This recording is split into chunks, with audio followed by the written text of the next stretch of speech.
I know some people are a little butthurt at the Fire Emblem franchise just because Nintendo snubbed John Cena for Smash Ultimate in favor of Byleth, but if you're really gonna take your frustrations out on an innocent franchise by boycotting it, then I feel sorry for you, because Fire Emblem's friggin' awesome. Sure, it might not be everyone's cup of tea, but for anyone with any interest in tactical RPGs, there's certainly a lot to love here, and thankfully way more people are actually aware of this franchise now than ever before. However, as popular and great as the last few titles were, there's still 10 others that most people haven't gotten a chance to play yet, and I think now's a better time than ever to give those games a second chance to shine. Why is that, you ask? Well, I mean, because Stone Cold said so, and that's the bottom line, but believe it or not, there's actually even more reasons than that. So sit back on your dad's mystery box that he told you to stay away from, turn the volume up to full blast, press the subscribe button if you haven't already, and allow me, the world's least hungry man of all time, Cameron all one word, to tell you why Nintendo should port every single Fire Emblem game over to the Switch.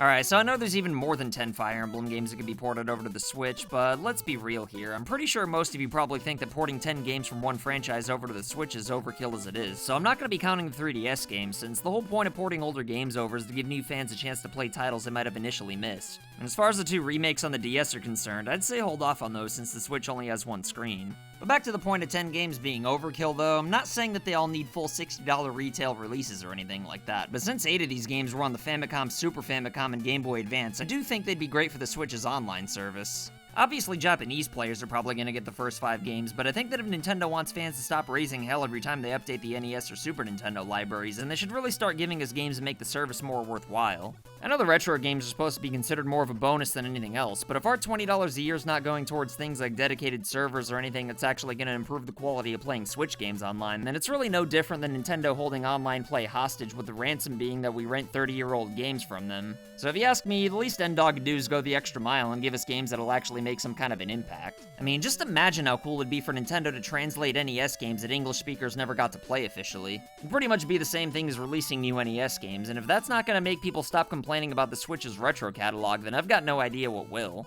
Well, I mean, Donkey Kong Country or the Earthbound series would be nice, I guess, but I dare say that Fire Emblem games would be even better since they'd be new to most people.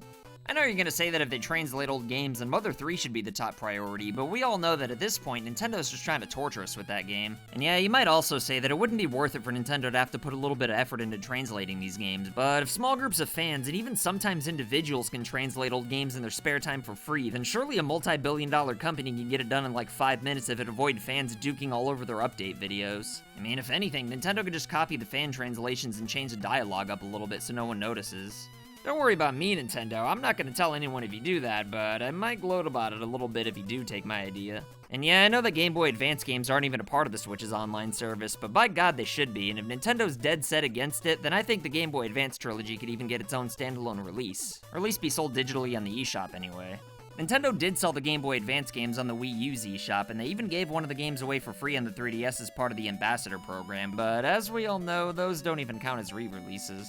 As for Path of Radiance and Radiant Dawn on the GameCube and Wii though, Nintendo would have to be absolute dinguses to just let these games sit in the past and not give them full retail ports on the Switch, because like I've been saying, there's more Fire Emblem fans now than ever before, and it's a fact that most of these new players are fiending for some of the older games that were initially overlooked. And if you don't believe me, then just try and explain why people are paying so much money for these on eBay, hotshot. And the reason people are paying so much money for these games isn't because they're way better than Three Houses or anything like that, it's just that there's really no other way to play them since emulation for these consoles sucks a big fat horse egg. And there really aren't that many copies out there, so everyone's just kind of fighting for the limited supply. And since N-Dog's never given us another way to play these games, the prices are only going to keep getting higher, so rather than making fans skip their child support payments, I don't see why there isn't room for a few more Fire Emblem games on the Switch. I mean, it's not like the older games are dated or anything like that. In fact, I'd even go one step further and say that Three Houses really isn't all that much better. To be fair, I've only finished a few older Fire Emblem games, with Path of Radiance being one of my favorites, but trust me, I've played enough to be able to tell you that even the Game Boy Advance titles could hold a candle to Three Houses.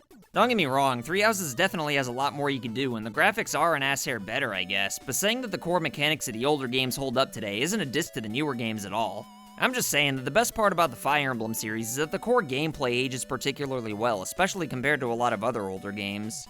Sure, the cutscenes got a lot better over time, and the monastery in Three Houses gives you a lot more to do than exploring the castle did in Fates, but the overall core gameplay has always been great, and since it'll probably be a long time until Nintendo puts another game out, then why not hold fans over by bringing some of the older games to the Switch? And while they're at it, they could even add a few updates or something, I don't know. I know they might run the risk of some fans burning out on the series, so I'm not saying they should put all the games out on the Switch like 3 months apart from each other or anything like that. But I do think they're leaving a lot of money on the table by ignoring the fact that the demand for these games is only going to keep growing more and more, and since there's really only 2 games you can get away with giving full retail releases to, you could just put those out 1 year apart, and since I'm sure the Switch is going to last at least 3 more years, there'd still be room for a sequel to Three Houses. As far as the rest of the series is concerned, they could just sprinkle those games out on the Switch's eShop in the meantime, even if it does require a little bit of translating. But if the above-average-sized end really insists on not giving new fans a second chance to enjoy older Fire Emblem games at a reasonable price, then all I ask is that someone from the company explains to me why there's so many goddamn Fire Emblem characters in Smash if they're not even gonna give newcomers a chance to figure out what fighters like Ike or Marth are all about.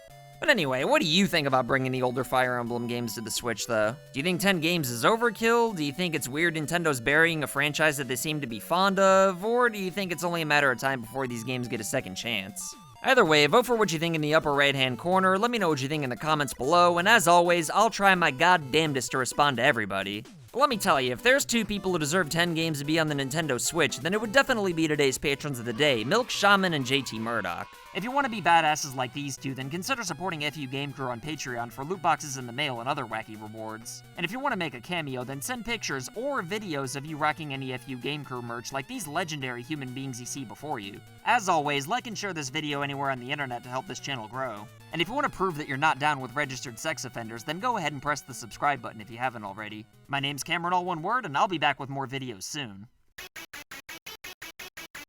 So I want to say thank you to your loyalty, thank you for your support.